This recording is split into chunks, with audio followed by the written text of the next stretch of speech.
fonologi masuk ke fonem. Nah, bagaimana peran bina wicara dan bina persepsi bunyi dan irama ini? Ingat, fonem adalah satuan bunyi bahasa terkecil yang bisa membedakan makna. Kalau kita ini bagan konsonan ini, bagan konsonan.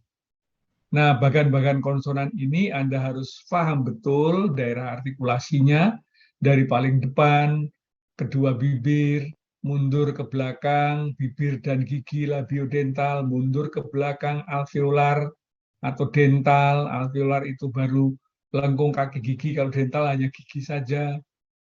Palatal langit-langit keras, velar langit-langit lembut, dan glotal yang paling belakang. Nah, bagaimana kalau yang paling belakang ini alatnya cermin kecil yang untuk make up itu, ucapkan kalau keluar udara uapnya di cermin itu kelihatan, nah itu sudah bisa mengeluarkan bunyi gitu ya, bisa mengeluarkan bunyi-bunyi suara, taran. Nah ini kan sudah saya sampaikan. Jadi konsonan bersuara yaitu konsonan yang terjadi jika udara yang keluar dari rongga ujaran turut menggetarkan pita suara. Nah, konsonan yang dihasilkan itu adalah M, B, V, N, D, R, N, J, eng, dan R. Yang tak bersuara sedikit saja, peh, teh, ceh, keh, f, s, x, dan h. Nah, ini untuk membedakan mana udara yang keluar lebih banyak. Coba Anda simak pelan-pelan karena ini nanti akan menjadi tambahan kompetensi bagi saudara di dalam melakukan perbaikan ucapan.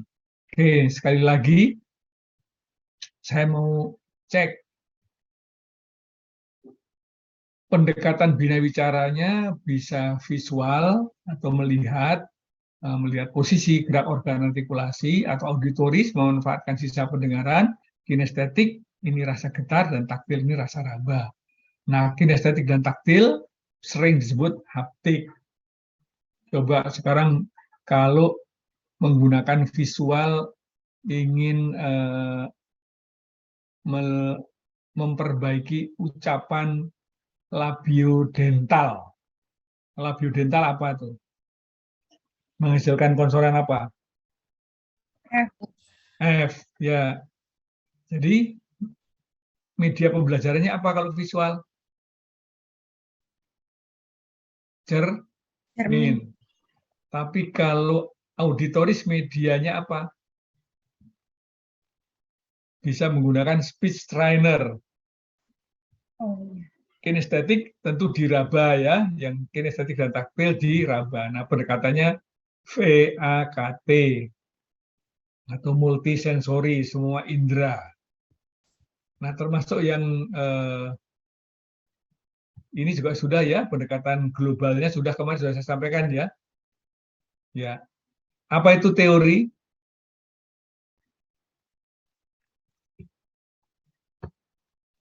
Kemarin sudah saya jelaskan. Apa itu teori? Teori adalah penjelasan atas sebuah fenomena.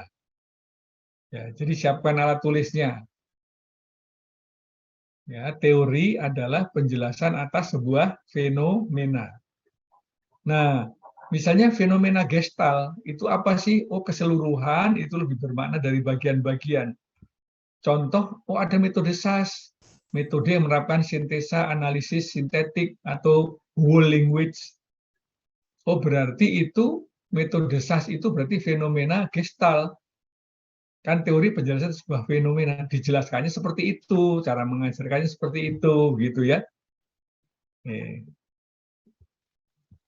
Lanjut ke materi berikutnya.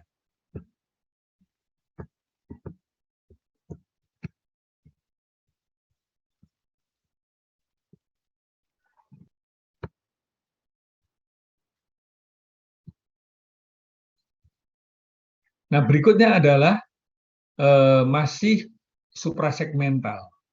Masih suprasegmental. Nah, suprasegmental yang berikutnya adalah vokal. Nah, vokal yang dikenal itu I, E, U, O, dan A. Kenyataannya itu bunyi-bunyi ini bervariasi. I-nya kadang-kadang menjadi seperti E. Indonesia ada yang menyebut Indonesia, misalnya seperti itu ya.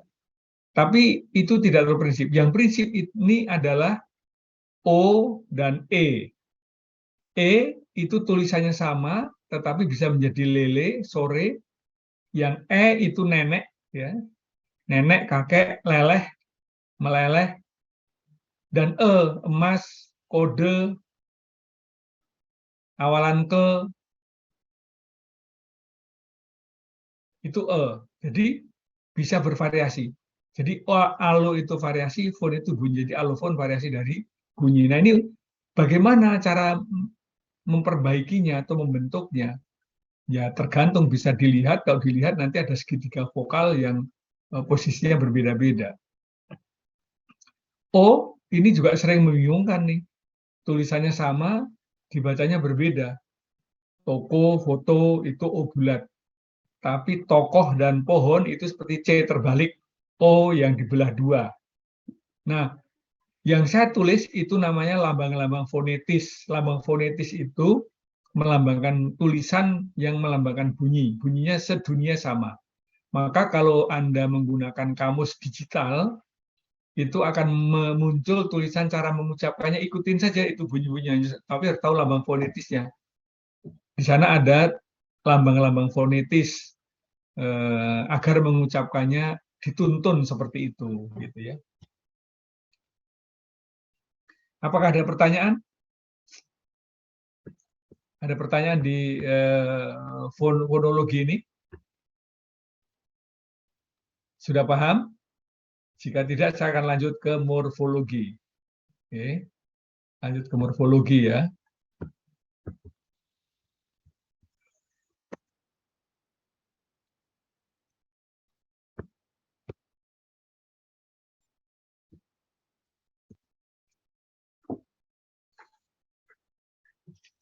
Morf itu bentuk. Logi itu ilmu. Di morfologi sering disebut ilmu bentuk kata. Jadi morfologi atau ilmu bentuk kata adalah salah satu cabang linguistik yang mengkaji tentang bagaimana sebuah kata atau terbentuknya sebuah morfem sebagai satuan gramatikal.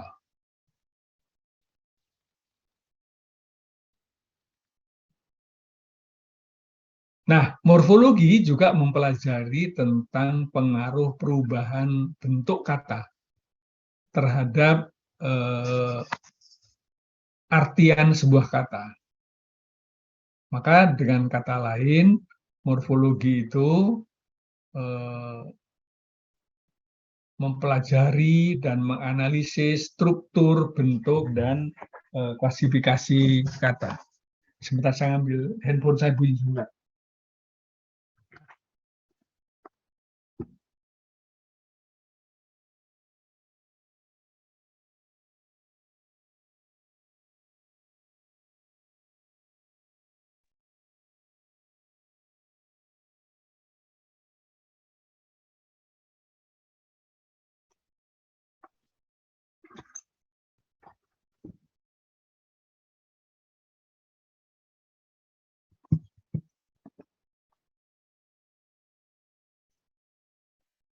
Jadi morfem itu apa?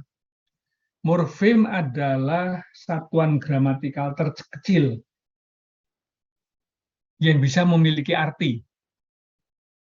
Tapi tidak semuanya morfem bisa punya arti. Jadi morfem itu satuan gramatikal terkecil yang bisa mempunyai arti. Saya tambahkan di sini kalau gitu ya.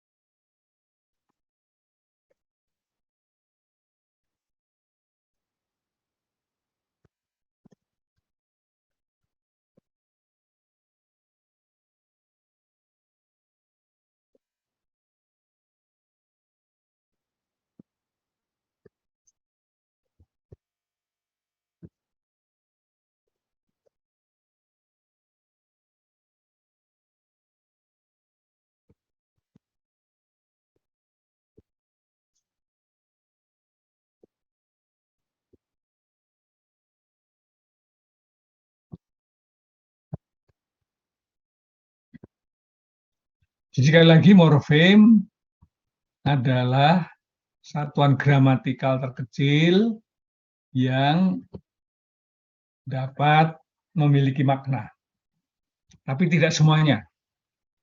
Nah, gramatikal itu apa? Tata bahasa. Jadi morfem itu satuan tata bahasa terkecil. Nah, wujudnya apa? Kata. Nah, karena tidak semuanya punya arti, maka kajian morfem itu dibagi dua. Ada morfem bebas dan ada morfem terikat. Morfem bebas itu morfem yang bisa berdiri sendiri dari segi makna, yang tidak harus dihubungkan dengan morfem lainnya. Misalnya bola dan tidur. Ya, nggak usah dihubungkan dengan dua-duanya, masing-masing sudah bisa punya makna sendiri. Morfem bola, morfem tidur.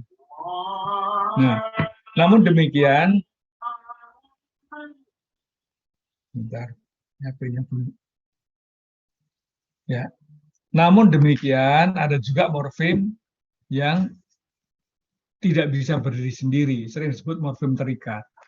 Nah, morfem terikat itu adalah imbuhan dan partikel.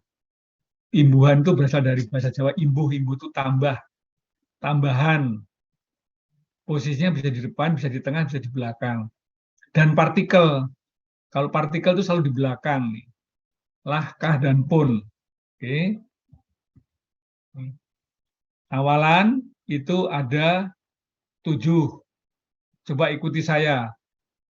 Nggak usah di speakernya, nggak usah di depan, nggak apa-apa, ikuti saya. Bermepe di keterse. Sekali lagi, bermepe di keterse. Nah, ini morfem terikat, ya.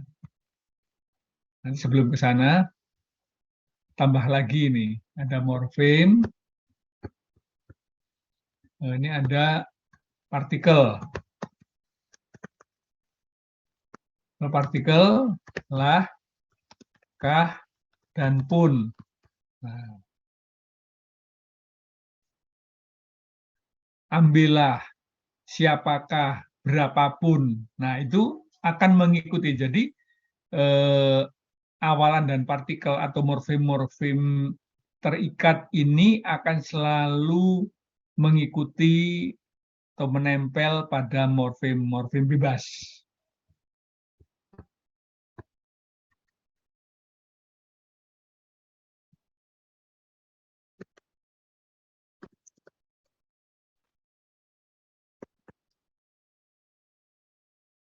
Nah, hanya saja ini morfem-morfem seperti tadi kalau vokal itu ada alofon. Alo itu variasi, fon itu bunyi. Nah, sementara kalau morfem ini juga ada variasi, alomorf namanya. Awalan bermepe di keterse. Partikelnya lah, kah, dan pun. Nah, ada masalah nih. Nah, kita coba lihat. Masalahnya bagi ABK. Ber itu bisa bervariasi menjadi ber, bel, dan be.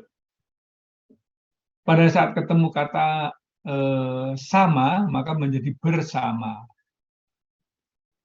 Masih ber. Tapi ketemu ajar menjadi belajar. Ketemu kata kerja menjadi bekerja. Tidak semuanya ber. Tidak mungkin berajar, bekerja, tidak mungkin.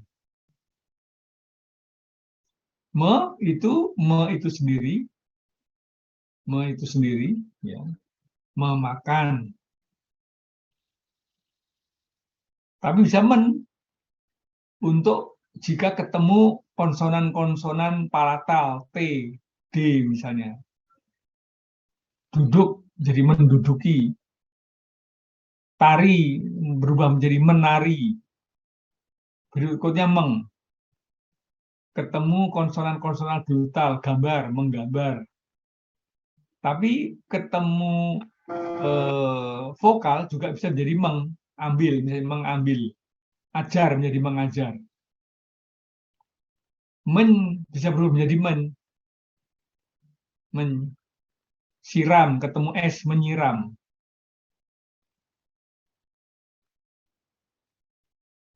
Ketemu sikat, menyikat. Nah, bisa juga berubah menjadi mem pada saat ketemu bilabial, membuat, mempermalukan. Misalnya seperti itu. Ketemu dua awalan, mempermalukan. Jadi variasinya banyak. Ber bisa menjadi ber, bel, dan be. Me bisa menjadi me, men, meng, men, dan mem. Pe bisa menjadi pe, per, pel, pen, peng, peng. Nah, sekarang ini akan menjadi masalah tersendiri bagi ABK, khususnya tunarungu. Bagi ABK sendiri kan, untuk mengapa awalan-awalan ini yang bisa bermacam-macam, ya orang asing yang belajar bahasa juga demikian. Nah, bagi tunarungu, itu bisa dibantu dengan isyarat. Masalahnya tidak semua isyarat itu punya awalan akhiran. Yang punya awalan akhiran si Bisindo tidak punya. Maka susah untuk mengajarkan struktur bahasa morfologi secara benar kalau pakai Bisindo. Tapi apakah si B mengatasi masalah? Juga tidak, walaupun ada awalannya. Karena awalan-awalan yang dibuat di dalam CB itu tidak termasuk alomorf, hanya isyarat awalan yang pokok saja. Ya, awalan ber, me, pe, di, ke, terse, gitu saja gitu ya. Ini mau saya contohkan seperti ini kan, awalan ber. Kalau ini berjalan, maka tetap nih berjalan, tetap bernya tidak berubah. Tapi ketemu kata ajar, maka menjadi belajar. Tidak bisa menjadi berajar, tidak bisa kan. Maka awalan ber ini juga tidak bisa menyelesaikan masalah. Maka tidak bisa dipisahkan mengajarkan bahasa bagi anak berkebutuhan khusus, apalagi tunarungu, sudah cukup isyarat saja. Isyarat untuk membantu saja, menopang saja gitu ya. Ini bisa kita contohkan bahwa dengan seperti ini Anda menjadi lebih paham. Bagi orang-orang yang pokoknya pakai isyarat ya, jangan dipaksakan cepat paham. Yang belajar seperti Anda juga tidak langsung paham gitu ya. Memang yang paling bagus ya bahasa ciptaan Tuhan ini. Permasalahannya kompetensi guru untuk mengajarkannya bisa atau tidak. Maka ilmu dasarnya harus dipahami melalui perkuliahan-perkuliahan semacam ini. Ya. Oke. Sekarang morfologi dan prosesnya. Morfologi adalah bagian dari kajian linguistik atau ilmu bahasa. Ya, ini ilmu yang mempelajari mengenai tata bentuk kata. Nah, proses morfologis ini bisa kita bedakan menjadi tiga. Proses pembubuhan, proses pengulangan, proses pemajemukan. Morfologi yang proses pembubuhan itu ada afiks, adalah pembubuhan suatu atau pembubuhan yang namanya afiksasi. Afiksasi itu pembubuhan suatu satuan, baik satuan itu berupa bentuk tunggal maupun bentuk kompleks untuk membentuk kata ini ya. Jadi misalnya pembubuhan afik ber pada kata jalan menjadi berjalan. Nah, ini bentuk afiksasi tadi menjadi luluh tadi itu, maka jika ketemu konsonan-konsonan apa saja, maka tolong materi saya ini berulang-ulang dibaca berulang-ulang gitu ya. Sudah saya bantu pakai PowerPoint gitu. Misalnya fonem n. Jadi kalau nulis fonem-fonem ini diberi garis miring gitu ya. Misalnya fonem n nasal. Nasal ingat ada udara yang lewat hidung. Pada morfem men berubah menjadi fonem m apabila kata dasar yang mengikuti berasal dari PBF. Contoh, men dan pesan atau me pesan, nggak usah pakai men lah misalnya. Ya. Maka menjadi memesan. Tidak bisa men pesan kan gitu ya. Tidak bisa. Proses pengulangan atau reduplikasi. Reduplikasi itu mengulang morfem bebas tadi 2 kali. Nah, ini kata ulang yang beneran. Rumah-rumah, jalan menjadi jalan-jalan. Kata ulang bolak-balik berasal dari kata balik. Nah, ada kata ulang berbeda bunyi gitu ya. Bolak-balik. Oke. Nah, tetapi kata ulang itu ada dua. Ada kata ulang sejati seperti ini, ada kata ulang semu. Yang kata ulang sejati adalah mengulang kata-kata dasar. Rumah-rumah, orang-orang, jalan-jalan, tidur-tidur, tambahin akhiran an, tidur-tiduran, itu juga reduplikasi. Tapi ada yang semu, kura-kura, itu bukan kata ulang, tapi ya kura diulang menjadi kata semu.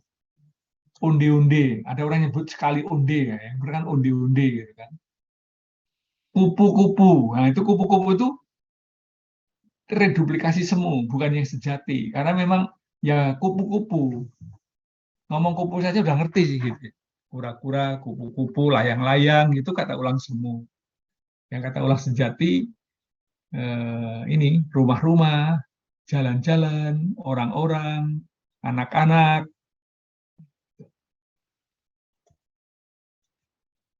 Sekarang pemajemukan. Dalam bahasa Indonesia kerap sekali ditemukan gabungan dua kata yang membentuk makna baru. Kata yang terjadi dari gabungan dua kata disebut majemuk. Lebih dari satu, jamak, majemuk. Rumah sakit, terima kasih, tanggung jawab, selamat pagi. Nah, ini kata-kata majemuk semacam ini. Bisa Anda bayangkan, hal semacam ini menjelaskan kepada anak berkebutuhan khusus tidak mudah.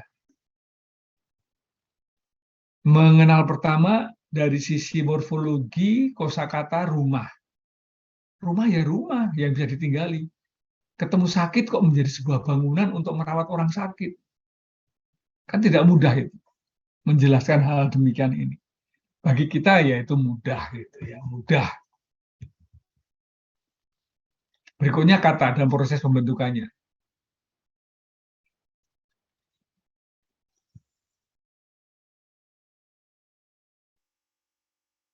Kata adalah kumpulan beberapa huruf atau morfem yang memiliki makna tertentu. Dalam Kamus Besar Bahasa Indonesia, kata adalah unsur bahasa yang diucapkan atau dituliskan yang merupakan perwujudan suatu perasaan dan pikiran yang dapat dipakai dalam berbahasa. Nah, kalau Anda ingat dalam sistem bahasa saya mengatakan leksikon, leksikon itu kata-kata yang ada di dalam kamus. Maka akhirnya menjadi apa leksikon itu? Menjadi vocabulary atau kosakata. Nah, kamus sesungguhnya ya kamus yang ada di dalam buku itu. Tapi kamus yang lain ya otak kita ini bisa jadi kamus, gitu ya. Bisa menjadi kamus. Jadi leksikon itu kosakata. Kalau sudah ngomong kosakata, yang kita simpan di otak kita inilah kosakata atau kekayaan kata atau vocabulary. Sekarang sistem bentuk kata. Pertama merupakan bentuk tanpa nasal dan bentuk yang kedua adalah bentuk dengan nasal. Men, meng, dan men. Awalan me atau pe tanpa nasal muncul jika diletakkan pada bentuk dasar yang diawali huruf ini atau fonem ini. Y, L, W, R, M, N, Eng. Nggak berubah. Artinya tidak berubah ini. Melariskan, menasihati, mandi menjadi memandikan, gitu ya. Menyanyikan, merayakan, meyakinkan, gitu ya. Ada yang salah, saya ngetiknya salah nih. Masa mandi ya.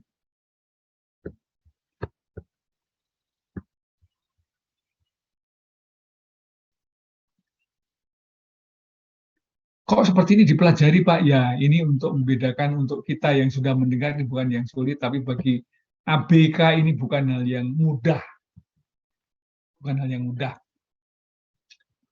Sekarang kita lanjutkan sistem awalan me yang dilekatkan pada kata dasar yang diawali dengan fonem A, I, O, K, H, dan H. Bentuknya berubah menjadi meng. Misalnya nih, ketemu A, mengangkat, ya kan?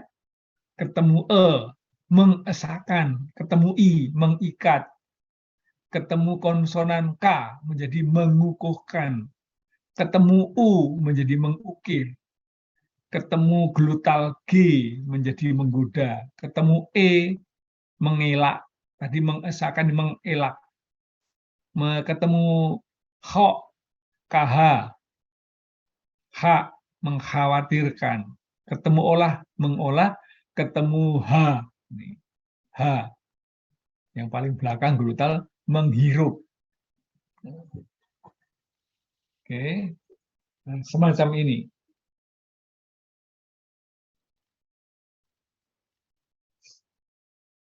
Semoga terinternalisasi. Masih sistem bentuk kata. Jika fonem atau huruf awal kata dasar yang dimulai dengan konsonan KPTS, nah, KPTS, jika mendapatkan awalan P atau me, konsonan awal kata dasar itu menjadi luluh. Orang sering menyebut luluh. Ini yang kita sebut sebenarnya alomorf tadi itu jadi seperti ini nih. Ketemu kait menjadi mengaitkan, ketemu saran menjadi menyarankan, ketemu pukul menjadi memukul, ketemu tayangkan menjadi menayangkan. Nah, sekarang bisa dibayangkan, kok tidak konsisten antara kalau untuk tunarungu ini diisyaratkan. Abjad jarinya metayangkan menjadi menayangkan. Nah, ini. Nah, sekarang inilah perlunya kita menjadi paham kenapa ya kok di dalam mengembangkan isyarat ada yang sistem isyarat bahasa Indonesia, ada yang tidak sistem, tapi langsung bahasa isyarat Indonesia. Ya, kalau bahasa isyarat Indonesia itu digunakan oleh tunarungu yang sudah kosakatanya banyak, sudah pinter. Tapi untuk pemula yang sedang belajar itu harus pakai CD. Apalagi belum punya kosakata. Gitu ya. Nah, ini karena agar apa yang diisyaratkan, apa yang ditulis, apa yang diucapkan menjadi sama. Kalau bisindo tidak sama.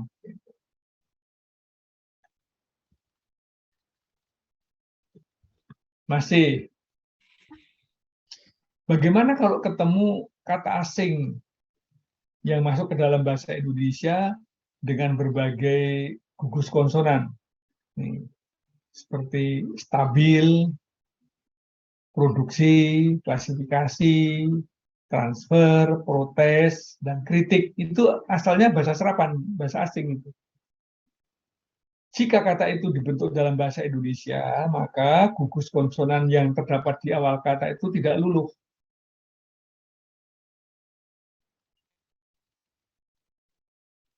Tidak luluh. Hanya nanti alomorfnya yang berubah gitu ya. Produksi ya tetap bukan memproduksi, tapi memproduksi. Transfer bukan mentransfer, tapi mentransfer. Klasifikasi bukan menglasifikasi, tapi mengklasifikasi. Stabil jadi menstabilkan, jadi tetap. Gitu ya. Tetap hanya bisa bisa meng. Ini agar Anda dalam penulisan nanti waktu skripsi juga menjadi bisa benar. Gitu ya. Nah, masih sistem bentuk kata dalam bahasa Indonesia terdapat kata dasar yang hanya terdiri atas satu suku kata. Kata dasar yang terdapat atau yang terdiri atas suku kata itu jika mendapat awalan me, bentuknya akan menjadi menge. Seperti tampak pada contoh berikut ini. Tik, kata kerja.